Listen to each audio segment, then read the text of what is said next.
If you're watching this because porn is taking more from your life than it's giving, you're not alone and you're not broken. A porn by itself isn't automatically a problem. The issue is when use becomes compulsive, starts to crowd out your time, affects your relationships, your work, or your mood, and you can't seem to stop even when you want to. That's when it feels like an addiction. Today, I'm going to walk you through what's happening and a simple, realistic plan to break the habit and get your life back. Let's keep this clear and shame-free. In the last decade, access has exploded and it has become frictionless. One major site reported tens of billions of visits in a single year. Some studies estimate that 3 to 6% of people struggle with compulsive porn use. Numbers aside, what matters is your experience. If you feel out of control, if it's costing you time, intimacy, focus, or self-respect, then it's worth changing. Here's what's going on in the brain. Porn delivers novelty on demand, and novelty spikes dopamine. Dopamine itself is not bad. It's your brain's way of saying, pay attention, this is rewarding. But with frequent high-intensity stimulation, your sensitivity can drop and everyday life starts feeling dull. Real intimacy can feel harder. Work feels flat and you start chasing more stimulation to feel normal, and the loop tightens.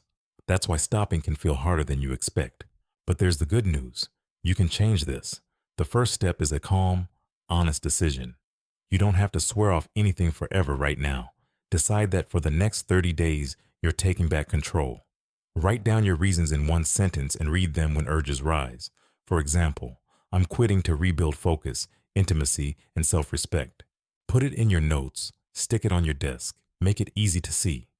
Next, map your triggers.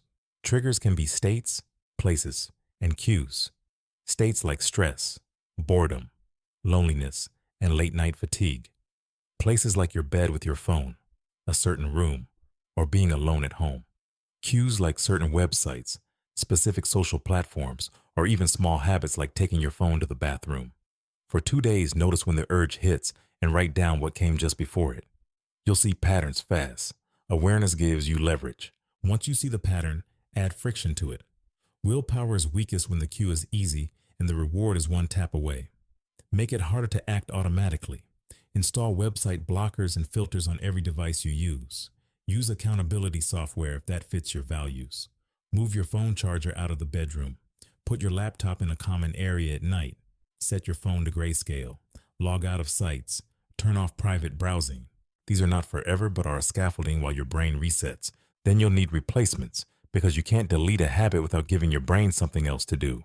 Build a simple daily routine that lowers stimulation and raises real reward.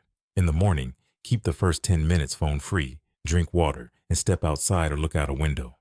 During the day, schedule 2 or 3 focused work blocks and take quiet, boring breaks. Sit, breathe, stretch, or walk without your phone. This will calm your baseline. In the late afternoon or evening, move your body for 20 minutes. It can be a walk, a run, the gym, or even mobility at home. And at night, swap infinite scroll for slower inputs, a book, a journal, a podcast episode, or a call with a friend. When an urge hits, and it will, use a short emergency protocol. Say stop out loud. That breaks the trance. Stand up immediately and change your posture. Put the device in another room, not your pocket. Take 10 slow breaths with long exhales. That turns down the stress response. Move for 2 minutes. Walk, do push-ups on the counter, or pace breathing while you pace the room. Then do a 5-minute task that moves your life forward. Wash dishes, reply to one important email, or start the first sentence of a document. You're teaching your brain that urges rise, peak, and fall if you don't feed them. This is called urge surfing, and it gets easier with practice. Give yourself a simple 30-day plan. Week 1 is cleanup and clarity. Blockers on, phone out of the bedroom, identify triggers, and run the emergency protocol whenever needed. Week 2 is structure. 2 focused work blocks daily with boring breaks, 1 20-minute movement session, and 1 social connection most days. Week 3 is intimacy and meaning. If you're in a relationship, talk openly about the change you're making and what support helps. If you're not, invest in hobbies and skill building that give real progress. Week 4 is review and reinforce. Track your wins, refine your trigger map, and decide which guardrails stay for another month. You can expect relapses, but a lapse is not a collapse. The only real failure is turning one slip into a spiral. When you mess up, do a quick post-event review without beating yourself up. What was the trigger? What was my state? What could have helped? Adjust one thing for next time, then get back to your plan the very next hour. Progress is momentum, not perfection. Before we wrap, hear this clearly. You're not your habit. Your brain learned a loop because it was easy, available, and it worked until it didn't.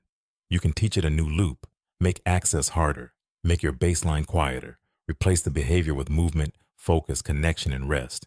30 days from now, you can feel different. Clearer head, better sleep, more energy, and more presence with the people you care about. If this spoke to you, save it and start today.